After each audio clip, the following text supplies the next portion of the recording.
Hello. So today is Monday, April the 15th. It's tax day. And this is your Mortgage Mindset Mama with some information that you might find helpful this evening in our continuing journey to untangle the mysteries of mortgage lending.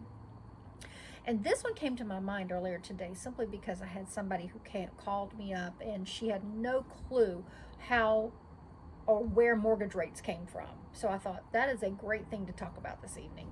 So let's start at the top. Mortgage rates are dictated by what happens in the treasury bond market and in the mortgage-backed securities market. The mortgage-backed securities market doesn't move much.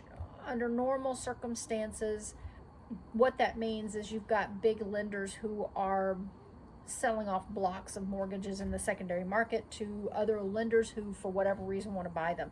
That is a normal process, and that is why people's mortgages get sold from one entity to the next at some point.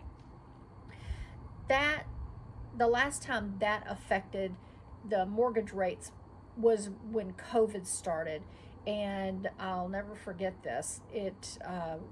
When the mortgage rates dropped a good bit, a bunch of lenders were dumping big blocks of mortgages on the secondary market, and the rates shot up because there was nobody who wanted to buy them. There's no other lenders who wanted to buy them. So that's when the federal government came in and started buying up all the bonds at that time in order to get the rates back down. They started buying up all the mortgages out there, and that's what brought the rates back down.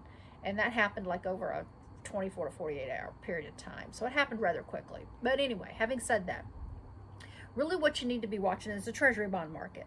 The treasury bond market is an interesting animal, and I know enough about it to be a little bit dangerous. I was a finance major, so I delved into this a little bit during college. Treasury bond market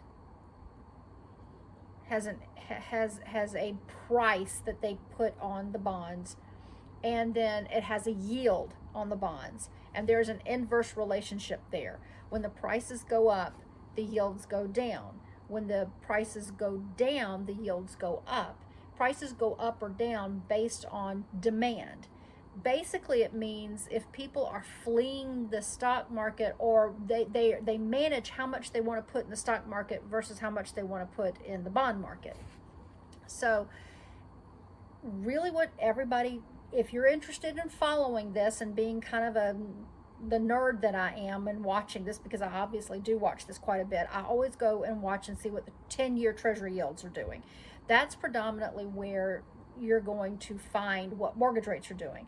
Right, I didn't notice what they ended today at, but they were hovering around 4.5, which is pretty high compared to where it's been. That was the yield, 4.5. Earlier this year, there was a couple of times that had hit just below 4.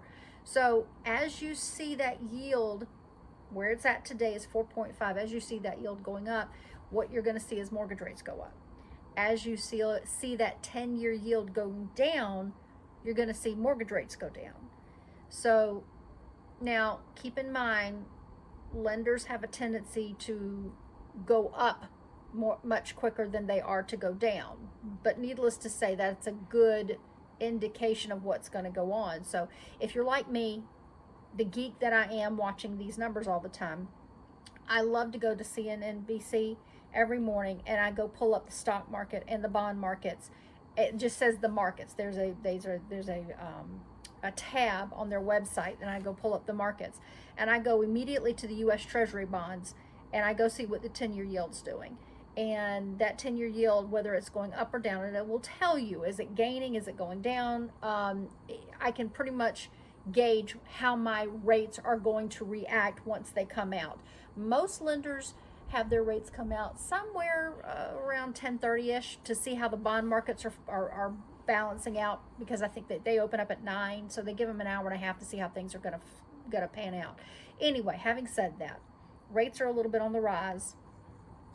Rates are still not as high as they have been in my career, so they're not horrible. They're of course higher than they were during COVID, but there was a different interesting dynamic playing out during that time, which what caused what happened. But anyway, that's what you need to know. Rates on mortgages are dictated by the bond market. So go watch the bond market. Now, on top of that, every single deal has its own personality. Every single deal is going to be also dictated the rate by what your credit score is, what your loan to value is, whether this is a primary residence, whether this is a second home, or whether this is investment property. All of that plays a part in dictating mortgage rates. So if you can keep your credit scores above 740 or higher, you're going to have the best rates. If you can have a loan to value, you don't have to put 20% down. As a matter of fact, there's what's known as a loan level price adjustments for loan to values between 75 and 80% that causes the rate to be a little higher than if you were to borrow, say, 85 to 90 to 95% versus anything below 75%. It can get a little confusing sometimes, but that's why I'm here. If you have any questions, you can give me a call. That's why I have my phone number on my bio. So just go look at it. Just give me a call. That number's 404-403-5531.